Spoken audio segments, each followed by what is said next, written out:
because I ain't got that much time. Let's freaking get it.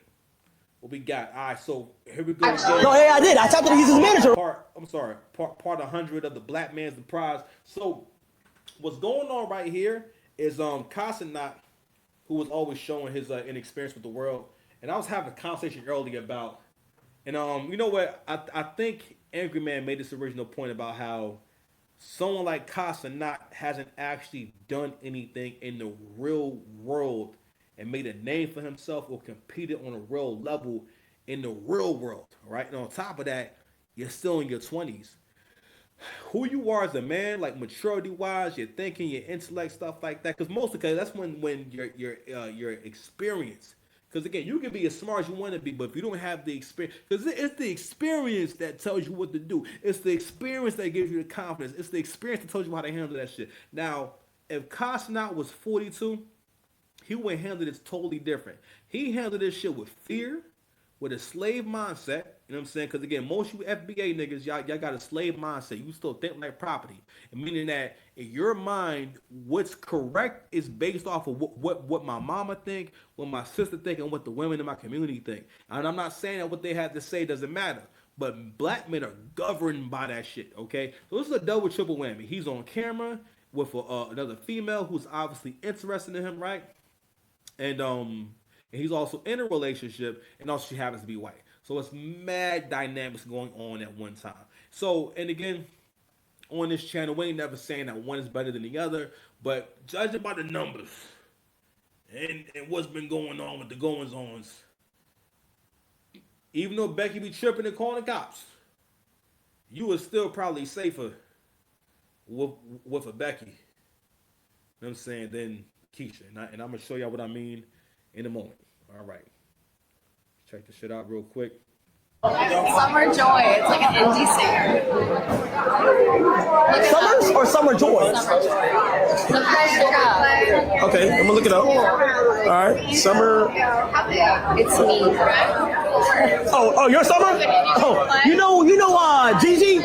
Oh, who's Gigi? You know who Gigi is? Oh, who's Gigi? Tell me who Gigi is. All of ours that you That's my wife.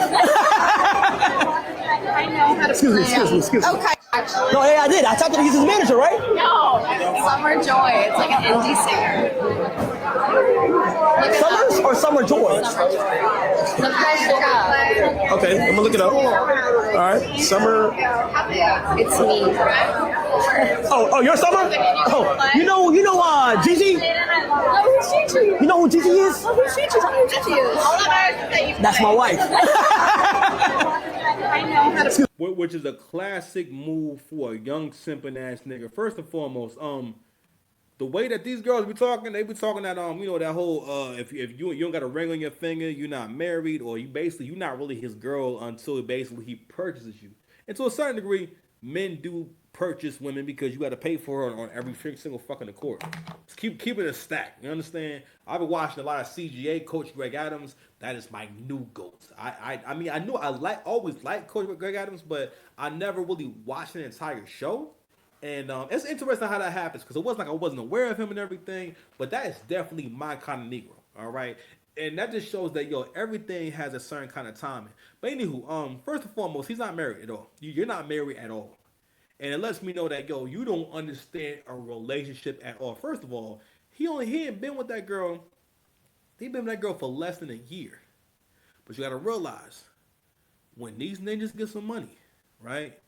They start showing. Now again, it's now he's normal. I'm not saying he's doing anything wrong, but you can tell, you have no experience with women. You don't understand women. That was a prime. He turned down a prime opportunity to get leverage in the relationship. That nigga was acting scared. He was showing everybody that basically Gigi's in charge over here. I don't run shit over here. Matter of fact, if she catch me over here, she's gonna have my head. Pause. Okay? Shout out to CGA. This is how I would have been dancing like Snow Bunny. Let some pretty Snow Bunny be in my face. Don't get me wrong. I understand being honorable. I ain't saying that he shouldn't have been honorable and whatnot. But nigga, don't act scared. When let me tell you something, fellas. if you ever in a situation where your girl can see another attractive woman trying to get at you and everything, you gotta take advantage of that opportunity. I'm sorry, the advantage of that kind of attention. All right, you gotta put fear in her. Because the thing is, men don't play enough mind games, and that's why she plays more mind games with you. I'm sorry, you gotta keep her occupied. What I used to do with my ex from time to time is, if it was a situation where she think that she in trouble or she thinks I'm mad at her and whatnot, I would just take advantage of it because I was already busy. I had shit to do anyway, so I wouldn't answer the phone or I'll be short with her. You know what I'm saying? I don't really talk to her and shit. You know what I mean? Little shit like that. Because I know that get her and I would tell her, yo, I kind of just fuck with your head because I know you need this kind of stimulation. But anywho, so definitely gave up his opportunity to show some leverage, to put some fear in it and whatnot. Instead, I'm sorry, man. You look soft as ice cream. All right. You put first of all, there was no need. First, she ain't even shoot her shot yet. She was just introducing herself, saying what's up. You understand? You can have a conversation. Let me tell you something. If that would have been Gigi and a good looking white guy would have pulled up, especially a white guy with any kind of status that does any kind of anything, okay, it wouldn't have gone like that. She would not have ran away. If anything, she's stopping and taking a picture. Black men have a really hard time understanding what our legacy and our culture is. Black women are okay with it. Black women are cool with it. She don't give a fuck. I'm just saying, and it's not personal. Yo, they desire white men more than black men. It's cool.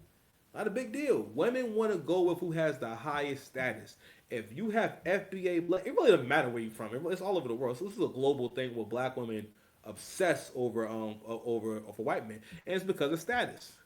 All right, and she deems him as being the alpha male at the top of the pyramid is a natural thing. All right, now it's uncomfortable. All right, because a big part of it is the fact that it's very what's the word, delusional. Because as you get older, the fuck was that? As you get older, right, and you actually start observing and listening to white guys talk and look at how white women look. And so, for example, it's the best example I can give you: Travis Kelsey and Taylor Swift, right? Crimson Cure did a show on this, and the way she explained it was like really not so much profound, but it was on point. She was like, "Yeah, like y'all talking about why would he be dating Taylor Swift, or why would he like that, or why would he pick her over?" And he's like, "She's white." And that's how white women are made. It's what they look like. It's the same.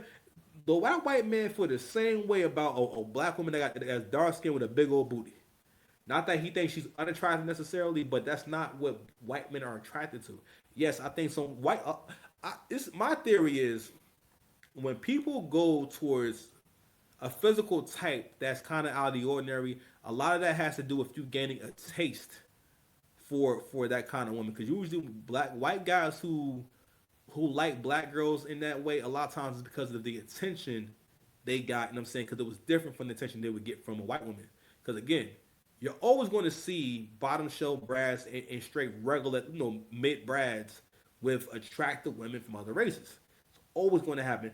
I mean, don't get me wrong, this girl wasn't that cute and everything, but I'm like, yo, consistently. So where I'm at, I'm over in the suburbs working all the time, so I get to see biracial couples all the time. And don't get me wrong, most couples are average or okay looking. It's not really a thing to see a bunch of gorgeous couples. You know what I mean? But I will say consistently, when I see a sister with a white guy, that nigga is almost never that handsome. Usually like a real regular guy, and you don't be look at him thinking like, oh man, he probably got it all together. A lot of times, those niggas will be sketchy. I ain't gonna hold you, because you gotta think about like what that whole dynamic is. But anyway, the moral of the story is this: if you are a young man out here, really any man that's on the come up, if you're productive, if you're trying to be productive, you're not going to get nowhere by not being able to at least recognize, or I want to say itemize, but you need to be able to list the things for yourself that make you valuable and the things that you need to work on, right? But also, you need to have an idea of what your value is for yourself, okay? Because young men like this get into these relationships without understanding women at all. Because in his mind, he thinks that he owes her a high level of loyalty. You didn't take her number. You're not really flirting with her like that. And she's approaching you and you're on camera running away. Or when Gigi sees that shit, all she's going to say is, yeah, I got your bitch ass in check. You know what I'm saying? Niggas always gotta show they You understand? Little ninja. I see you, little crusty ninja. Let's take a break. All right, yo, we are back. Bullshit. I thought it was a bullshit performance. We're back. We're back. Someone needs a place to stay for the holidays. So we're back. New sash. It was in the parts like. We here, man. We here. So we got Paul Pierce. He's recently went viral for this clip right here, man. Let's see what we got. Man. So let's go ahead and play this joint. Kids, and then when our kids. Why does this thing keep having trouble? Hold on, y'all.